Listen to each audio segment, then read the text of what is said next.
তো web design course শুরু করছি আবারও। আজকে এর আগে যেটা ছিল সেটা খুব সাধারণ একটা টেবিল ছিল। আজকে টেবিলটা একটু অন্যরকম, একটু অন্যরকম একটা টেবিল দেখি, এবং সেই টেবিলটা আমরা কিভাবে তৈরি করব। ধরে নিই এই টিডিটা নেই, তারপরে ধরে নিই যে এই টিডিটাও নেই, তাহলে কিভাবে তৈরি করব। বা আমরা আরও ধরে নিলাম ঠিক এরকম, যে ঘরগুলি আছে কিন্তু কোনো ডাটা নেই, তাহলে আমরা কিভাবে তৈরি করব। তো দেখি এটা আমরা তৈরি করার চেষ্টা করি। তো এটা ছিল আগেরটা। আচ্ছা, টেবিলটাকে মাঝখানে দিই, তাহলে আমাদের দেখতে সুবিধা হবে। তো মাঝখানে দেওয়ার জন্য আমরা জানি যে আমরা সেন্টার ট্যাগ ব্যবহার করি। সেন্টার দিলেই কোনো কিছু মাঝখানে চলে যাবে। টেবিল এখানে শেষ, বাস। এখন একটু টেবিলটাকে রিফ্রেশ করে রিলোড করে দেখি মাঝখানে এসছে কিনা। মাঝখানে, হ্যাঁ, মাঝখানে এসছে। আচ্ছা, এখন এইদিকে আমাদের খেয়াল করতে হবে যে ঘটনাটা কী ঘটছে। ঘটনাটা ঘটছে এই যে বাবুলের যে ফোন নাম্বারটা, এই টেবিল ঘরে কোনো কিছু নেই, এই টেবিল ডাটাটা ফাঁকা। তাহলে আমি চলে যাই, বাবুল কোথায় লেখা আছে, আবুল বাবুল, এই বাবুলের এই ফোন নাম্বার ঘর না, দেখি একটু, হ্যাঁ, বাবুলের ফোন নাম্বারের ঘরটা ফাঁকা। তাহলে আমার টিডিটা লিখবো ঠিকই, কিন্তু এর ভিতরে কোনো আমার তথ্য দেব না।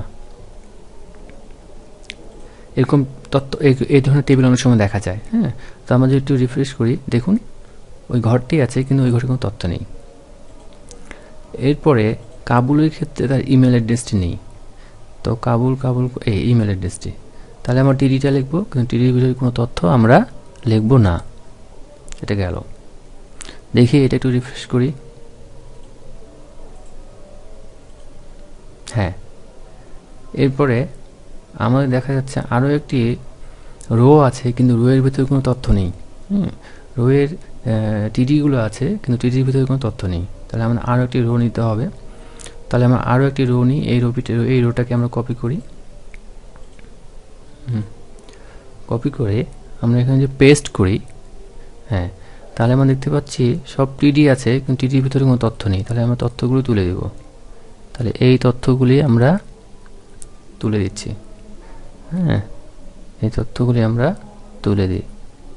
তাহলে এইবার যদি আমরা সেভ করে রান করি, রান করলে কি দেখাবে, এই যে রান করলে দেখাচ্ছে।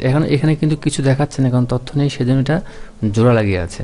হ্যাঁ, তো এটা যখন আমরা ভিতরে কোনো তথ্য দিব তখন কিন্তু এটা ভালো করে দেখা যাবে। আচ্ছা, আমরা ছোট্ট একটা লিখি, তাহলে বুঝতে পারবো যে আসলে আমাদের ভিতরে এখানে আছে কিনা কোনো কিছু।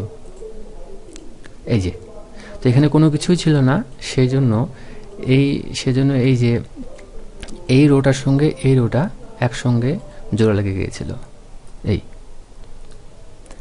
তো ওই টিডিটাও কিন্তু তৈরি করা যাবে, এই রোটাও তৈরি করা যাবে, ঠিক এরকম দেখাবে ফাঁকা, কিন্তু এটা এই মুহূর্তে তৈরি করা যাবে না। এটা যখন আমরা ডেভেলপমেন্টে যাব, এখন তো ডিজাইনে আছি, তো ডেভেলপমেন্টে গেলে সেটা করা যাবে ভালো করে।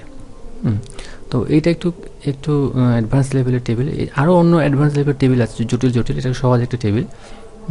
তো এরপরে আমরা আরও নতুন জিনিস দেখব। টেবিল নিয়ে অনেক কারুকার্য আছে, অনেক নকশা আছে, সেগুলো আমাদের সবগুলোই জানতে হবে ওয়েব ডিজাইনের জন্য। তো আজকে এতটুকু ছিল। ধন্যবাদ সবাইকে।